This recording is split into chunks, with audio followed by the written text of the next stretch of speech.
जय माता दी।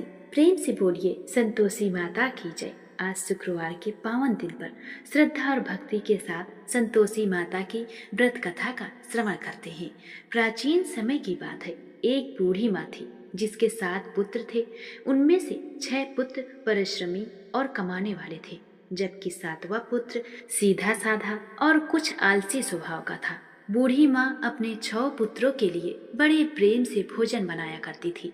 उन्हें अच्छे से खिलाती और जो कुछ बच जाता वही 7वें पुत्र को दे देती थी। परंतु वह सरल हृदय पुत्र अपनी माता के इस व्यवहार को समझ नहीं पाता था।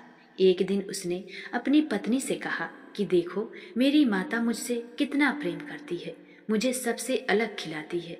उसकी पत्नी समझदार थी। उसने कहा कि आप सच्चाई देखेंगे तभी समझ पाएंगे। कुछ दिनों बाद घर में एक बड़ा त्योहार आया। 7 प्रकार के व्यंजन और स्वादिष्ट चूरमा के लड्डू बनाए गए। 7वें पुत्र ने सच्चाई जानने के लिए सिर दर्द का बहाना किया और रसोई घर में पतला कपड़ा ओढ़कर लेट गया ताकि सब कुछ देख सके। जब उसके 6 भाई भोजन करने आए तो उनके लिए देखा कि माँ ने सुंदर सुंदर आसन बिछाए, स्वादिष्ट व्यंजन परोसे गए और प्रेम से उन्हें खिलाया। जब वे खाकर उठ गए तो माँ ने उनकी बची हुई थालियों में से लड्डू के टुकड़े इकट्ठा करके एक लड्डू बनाया और उसे 7वें पुत्र के लिए रख दिया। यह देखकर उसका हृदय टूट गया। उसने निश्चय किया कि वह अब घर को छोड़कर परदेश जाएगा। वह बिना कुछ खाए ही घर से निकल पड़ा। जाते समय उसने अपनी पत्नी को अंगूठी दे दी और बदले में उससे कोई निशानी मांगी। पत्नी ने गोबर लगे हाथ से उसकी पीठ पर छाप दे दी और वह चल पड़ा। चलते चलते वह दूर एक नगर पर पहुंचा, जहां पर एक साहूकार की दुकान थी। उसने वहां नौकरी मांगी। साहूकार को भी एक नौकर की जरूरत थी। साहूकार ने उसे मेहनती देखकर उसे काम पर रख लिया। वह दिन रात मेहनत करता रहा और धीरे धीरे उसने व्यापार की सारी बारीकियां सीख ली। कुछ ही समय में वह इतना कुशल हो गया कि साहूकार ने उसे व्यापार में भागीदार बना लिया। 12 वर्षों में वह स्वयं एक धनी सेठ बन गया। इधर उसकी पत्नी ससुराल में अत्यंत कष्ट सह रही थी। उससे दिन भर काम कराया जाता और खाने को भूसी की रोटी और पानी दिया जाता।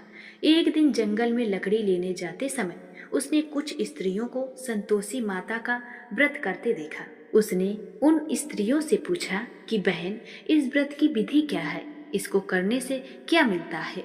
उनमें से एक स्त्री ने बताया कि यह व्रत करने से सभी कष्ट दूर होते हैं, मनोकामनाएं पूर्ण होती हैं और सुख समृद्धि आती है। उसने उसी दिन से व्रत करना शुरू कर दिया।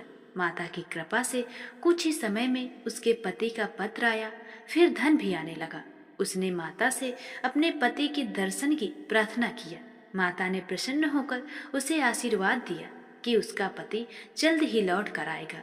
उधर माता ने उसके पति को स्वप्न में दर्शन देकर घर लौटने का संकेत दिया। उसने माता की आज्ञा का पालन किया और देखते ही देखते उसका सारा व्यापार समिट गया और व्यापार से काफी धन प्राप्त हो गया। वह अपने घर को लौटा। रास्ते में माता के कहे अनुसार उसकी पत्नी ने लकड़ी के गट्ठर रखकर उसे घर तक पहुंचाया।